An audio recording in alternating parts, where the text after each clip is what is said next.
जाओ। और कहाँ तुम कैसे मित्र हो सकते हो?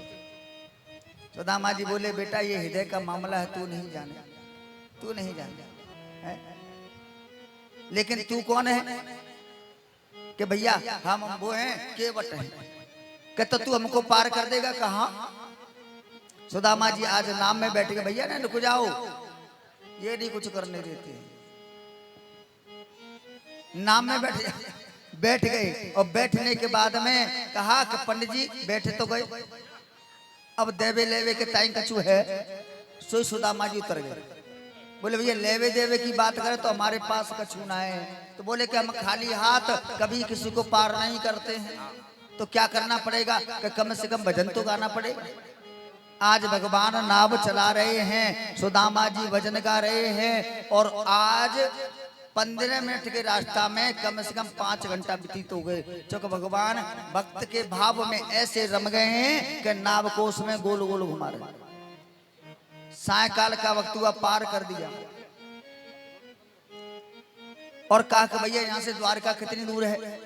और जैसे कहा कि द्वारका कितनी दूर है तो कहा कि कितना समय हो गया? कि 6 महीने हो गए। कि 6 महीने ही और लगेंगे। और जब कहा कि 6 महीने ही और लगेंगे, अब तो भगवान थोड़ी दूर जाकर के अंतर ध्यान हो जाते हैं। सुदामा जी रेत की ढेरी बना करके, सराहना बना करके सो जाते हैं, और इधर भगवान को चिंता होती है तो योग माया को आदेश करते हैं और सुदामा को सोता हुआ ले करके महलों के दरवाजे पर सुला। इधर सोए कहाँ थे? रेत में। जब नेत्र खुले तो कंचन महल बने हुए थे, कंचन महल बने हुए थे। सामने देखा तो बड़े सुंदर द्वारपाल खड़े हुए। भगवान पास में गए, भगवान पास में जाके बोले भैया जय श्री कृष्ण, जय श्री कृष्ण। भैया ये कौन सा नगर है?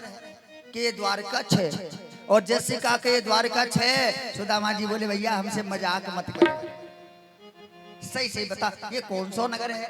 बोले कि हाँ पंडित जी यही द्वारका 6। देख फिर मजाक कर देते हैं, सही से बता कौन सा नगर है? कि यही द्वारका 6, यही द्वारका 6, यही द्वारका। सुदामा जी बोले दारी के बार बार कह रो द्वारका 6, द्वारका 6, तो 5 द्वारका और कहाँ है? बता बार बार कह रो कि द्वारका 6, द्वारका 6, 5 द्वारका और कहाँ है? द्वारपाल कहने लगा पंडित जी यही द्वारका है, जिसको तुम्हारे यहाँ है बोलते हैं उसको हमारी गुजरात में 6 बोलते हैं।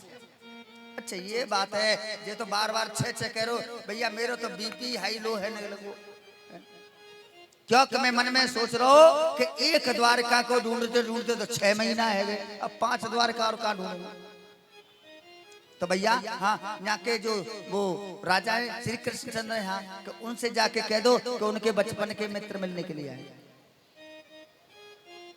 और जैसे कहा उनसे कह दो बचपन के मित्र मिलने आए हैं। तो अब तो द्वारपाल ताली बजा के हंसने लगे। देखो तो सही,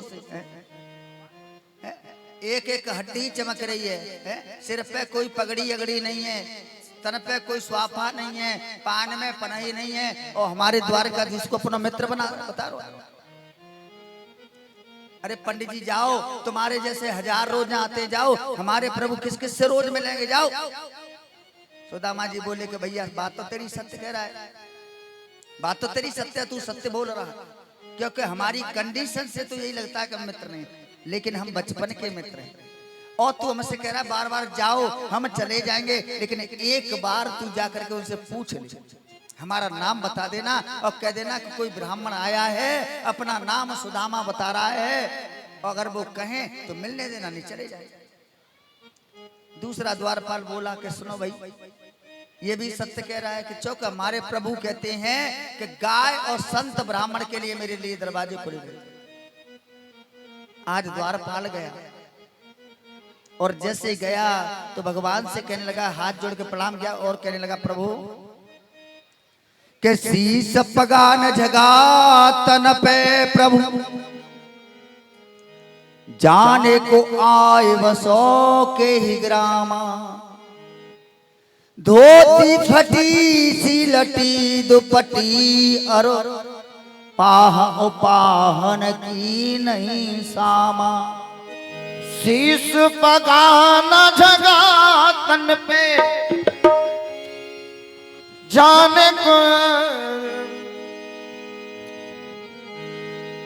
जाने को आहे बसे के हे ग्रामा, धोती फटी सी लटी दुपटी, और उपाय पान की नहीं सामा।